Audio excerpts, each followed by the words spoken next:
Boa tarde, galera. Aí, sabadão, vamos lá. Hoje eu vou tentar esclarecer um pouquinho a parte de movimentos. Primeira série do ensino médio, física. Vou estar passando alguns conceitos, algumas explicações aqui. O pessoal aí tá na página 50, tá? Tá lá. Conceitos básicos no estudo de movimentos. Dois movimentos, na verdade. O que eu preciso saber no estudo do movimento? Primeiro é o repouso. O que é um repouso? O repouso é...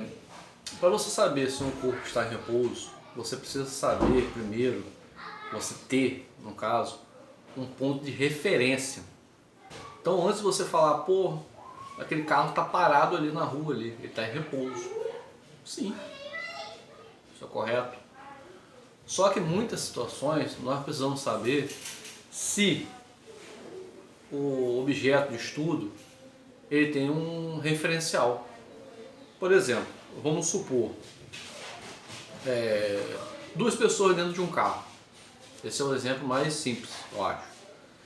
Vamos dizer que você e seu pai, você e seu pai ou você e sua mãe, vão fazer uma viagem. Aí tá lá, seu pai dirigindo e você no banco do carona. Aí eu te faço uma pergunta. O carro tá, primeiro, antes disso, o carro está em movimento, certo? Você e seu pai estão andando no carro, está lá 60 km por hora o carro.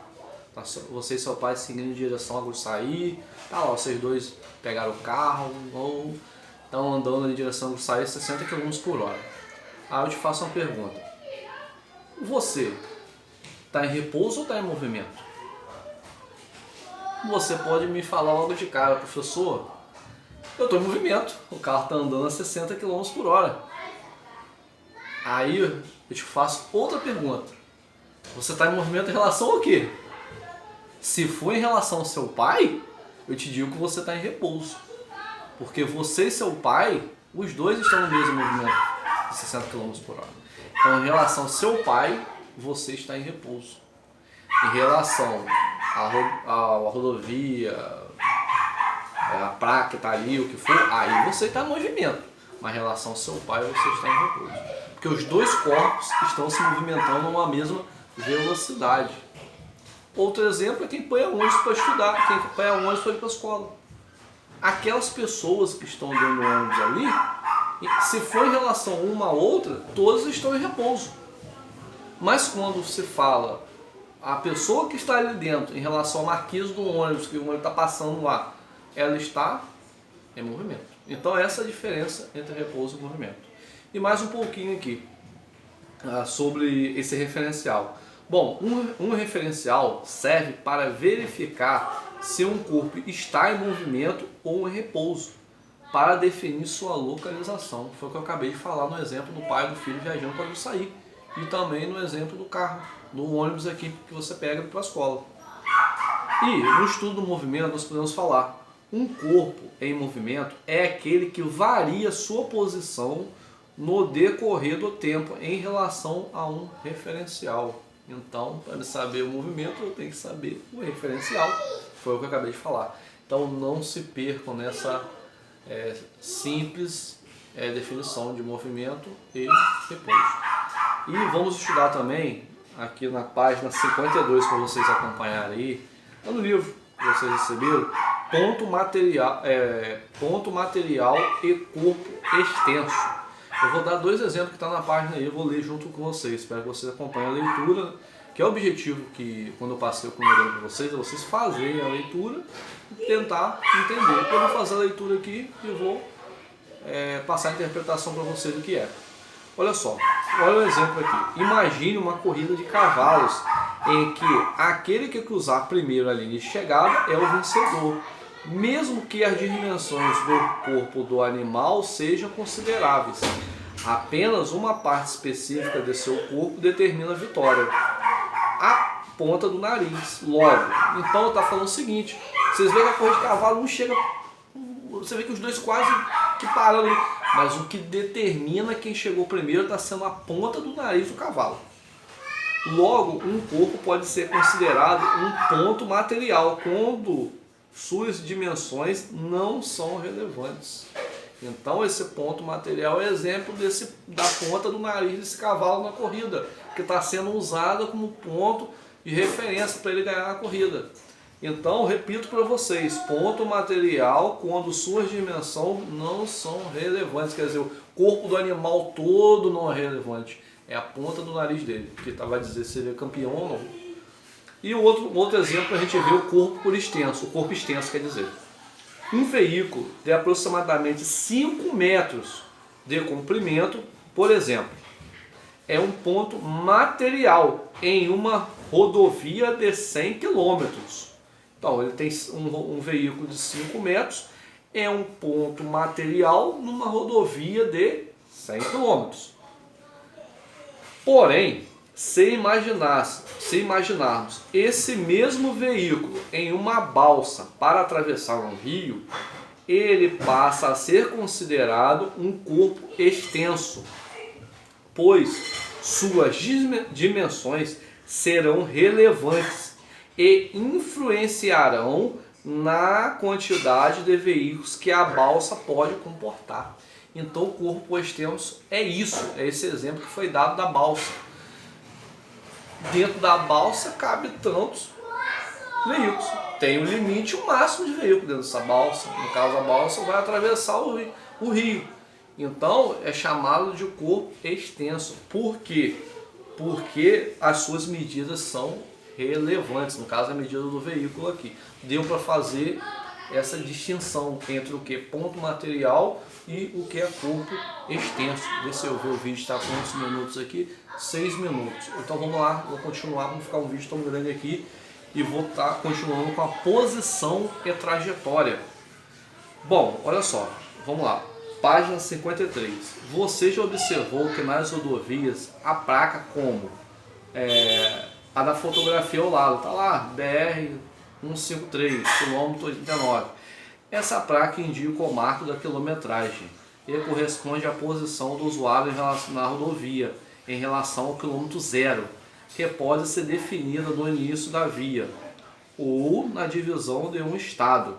Imagine um veículo movimentando-se por uma rodovia. Se todas as suas posições ocupadas por ele em um intervalo de tempo forem ligadas, será obtida uma linha que corresponde à trajetória descrita para o movimento. De maneira geral, a trajetória depende da onde se encontra observado em relação ao movimento.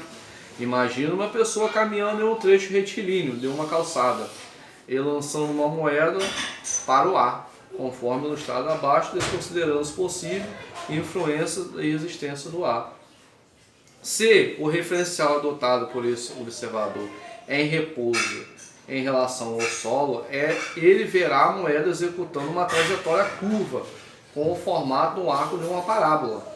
Esse movimento resulta na soma vetorial de dois movimentos: horizontal, que a moeda já tinha por causa do movimento da pessoa, e vertical, a moeda adquiriu quando foi lançada. Assim, o movimento executado pela moeda em relação ao observador pode ser decomposto, um componente horizontal e outro vertical. Então essa trajetória tem tudo a ver com o movimento. O exemplo que eu achei mais interessante desse jogo da moeda aqui foi o exemplo da rodovia, que está aqui, ó. Você tem uma trajetória, mas a sua trajetória tem a ver com o seu movimento. Está aqui, ó, a linhazinha azul do mapa aqui. Então, relembrando para vocês, de maneira geral, a trajetória depende do movimento. Se encontra o observador em relação ao movimento. Vamos lá na página 55, no exercício. Exercício 6. Lê a tirinha abaixo. Tá lá. Minha visão está um pouquinho ruim, a idade está chegando, vamos aproximar-nos para ler. Há dias em que não estou a fim de fazer nada. Hoje à noite, por exemplo. Aí tá lá o gatinho lá, deitadinho, sem fazer nada. Aí, beleza, acabei, fiz a leiturazinha da tira. Após a leitura da tira, é possível concluir que esse gato é aquele Garfield, aquele gatinho do desenho, eu não assisto isso não, mas é um gatinho que tem um desenho lá. Mesmo não fazendo nada, pode ser considerado em repouso? Justifique a sua resposta. É aquele estudo que eu expliquei no começo. Para estar em repouso, eu tenho que fazer um estudo, sim. Tenho que ver em qual referência está sendo usada. Aí, qual a resposta que eu esperaria de vocês nessa questão 6? Não. Por que não? Pois para afirmar se um corpo está em repouso ou em movimento, é preciso definir antes um ponto referencial. Eu estou falando com vocês que depende. O estudo do movimento do repouso depende de um ponto de referência. É a resposta da questão 6. Beleza? Questão 7. Observe a fotografia abaixo. Tem 3 pessoas aqui. No livro em página 55, você vai ver que classificou elas. Corpo A, B e C. Cada pessoa deu uma senhora aqui com a bolsa rosa A. A senhora com a mochila B. E um senhor do outro lado aqui do metrô deu C. A esteira rolante da locomoção de pessoas, aquela esteirinha, né? Entre a estação do metrô Consolação e Paulista, em São Paulo, em 2010. Letra A. A pessoa A está em repouso ou em movimento em relação à pessoa B. Justifique a sua resposta. Se você olhar, a pessoa A e a pessoa B estão na mesma escada giratória, quer dizer, elas estão usando a mesma velocidade, estão no mesmo objeto de transporte. Então ela está em repouso. A pessoa A e as 2 senhoras estão em repouso, porque elas estão na mesma velocidade. Essa velocidade que uma está, a outra está, não se altera. A letra B. A pessoa A está em repouso ou em movimento em relação a C. Essa aqui, nítido, está em movimento, porque uma está numa escada, que ele fala aqui, escada de locomoção. Aqui em Campos, aqui, a escada giratória. Uma está subindo e a outra está descendo. O corpo C está no sentido de descer, negócio do metrô, e o corpo A está subindo. Então, se você olhar uma de referência ao outro, eles estão o quê? Em movimento. Porque um está... Então, tem a velocidade pode oscilar, o sentido também é o contrário. Então, se eu for comparar uma das duas, eles estão em movimento. Tá aí. Aí eu vou deixar o exercício para vocês até o 11. Então, espero que vocês tenham gostado do vídeo. Está explicado aí a parte de movimento, repouso e repouso, que precisa de um referencial. E está explicada a parte de ponto material e corpo extenso. Espero que vocês tenham entendido. Se não entenderam, por favor, vai lá no comentário, escreve lá que eu vou estar respondendo aí qualquer dúvida de vocês. Tenta fazer o exercício, pessoal.